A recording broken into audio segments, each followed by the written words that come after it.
things to your wardrobe can be pretty hard. We're seeing shiny trinkets all over in the store that wants to go home with us. And once we are in this mindset, it's very difficult to distinguish what might actually be useful in our wardrobe and what will not. And because of that, I have a series of questions that I like to ask myself before I buy that item that I have my eyes set on. And question number one to ask yourself before you buy something is, do I have something at home I would rather wear? This goes for basically anything.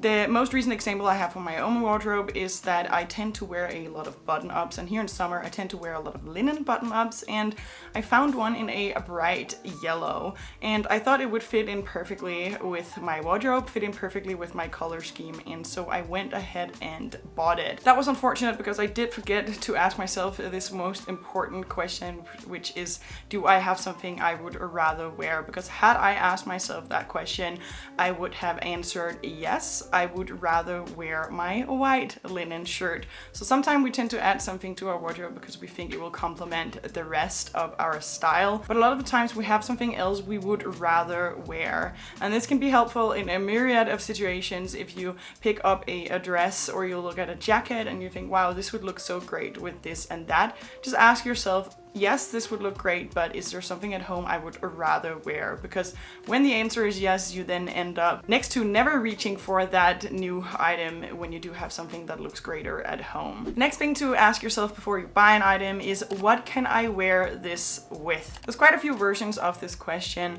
Some people say that, can you make 3 outfits with this? Or can I pair this with 3 items? And I don't really look at it like that. I just try to conjure up a few outfits or just find something within my wardrobe that the item would fit with. Because a lot of the time when we like an item, it's because it will conjure up this like fantasy image for us of some sort of like cool version of ourselves that, interestingly enough, don't even own the rest of the items that make up this fantasy item, or forget to ask ourselves if we have things within our wardrobe that would actually go with the item. The next thing I like to ask myself, this is one of the favorites.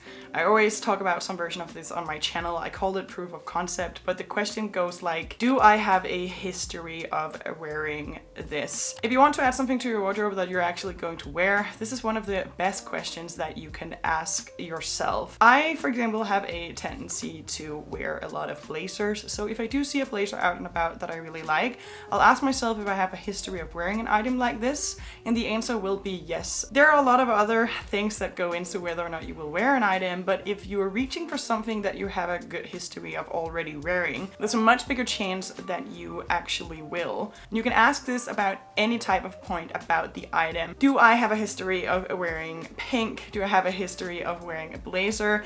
Do I have a history of wearing dresses? Do I usually wear skirts? Of course, this doesn't mean that we never get to experiment with our style, but I think a lot of the time we tend to experiment a little bit too much and we end up with a wardrobe filled with pieces that we're not even really interested in wearing. So for the most part, I like to add, from a proof of concept, I like to add the things to my wardrobe that I have a history of wearing, especially if you're out shopping the sales and shopping on impulse. There's a greater chance that you will pick up something you'll actually wear if it is something you already actually wear. The next thing I like to ask myself before I make a purchase, and again, especially before I make an impulse purchase, is, what do I have that closest resembles this, and could I wear that instead? This is also really helpful because, actually, building on the last question, which is, do I already have a history of wearing this item, sometimes we end up buying what is close to being duplicates because we have our eyes set on something that we really like, either within our wardrobe or just like a trend that we are really into. And sometimes I'll see an item that actually does make a lot of sense to me, and then I'll ask myself, what do I have at home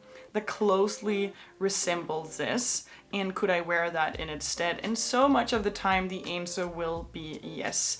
A lot of the time you won't have an identical item, but that's not really the point. The point is coming up with what you have at home that looks like this thing the most and asking if you could wear that instead. And that comes down to the fact that a lot of the time we are buying for newness.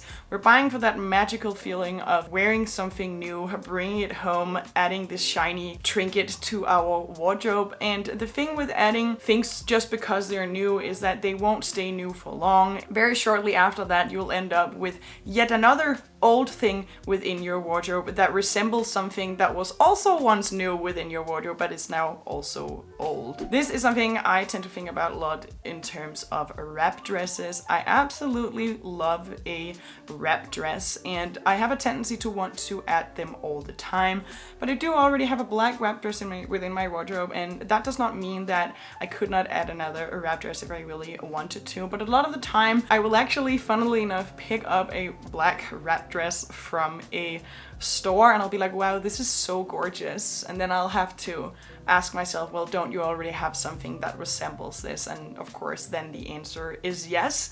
It's just that the wrap dress I have at home is old and the wrap dress I have in my hand is new. But like I said, new never lasts. Things are never going to stay new for long, so it's better to cut that decision short and not add something if you have something that resembles it at home or just something that you could wear in its stead. And again, this doesn't have to be identical items. It can also just be something kind of resembling it that you could also wear. For example, I might see a orange blazer. It's a bad example because I do have one of those, but I might see an orange blazer out and about, and if I'm tempted to buy it, I might ask myself, but do I have something that resembles it at home or something that I could wear in its stead? And a lot of the time, a bright pink blazer might be the answer to having a bright orange blazer as well. Then the next point is not really a question, but it's something I always like to remind myself. You shouldn't abuse this, but it's just nice to keep in mind, and it is that you do, for the most part, have the opportunity to return an item. Okay, sometimes that won't be the case if things are on sale, but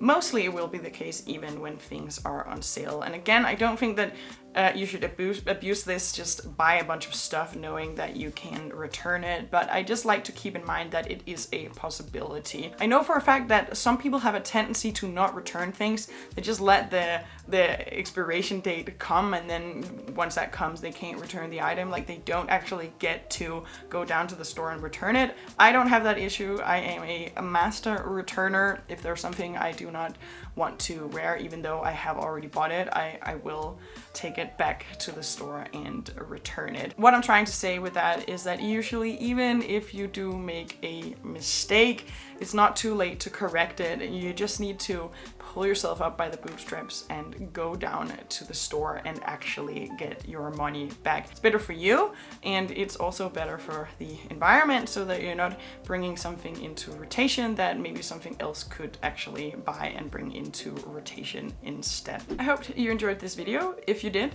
here's a video on advanced tips for closet decluttering that you might like, and here's another video that YouTube thinks you might like from me, and I'll see you in the next one.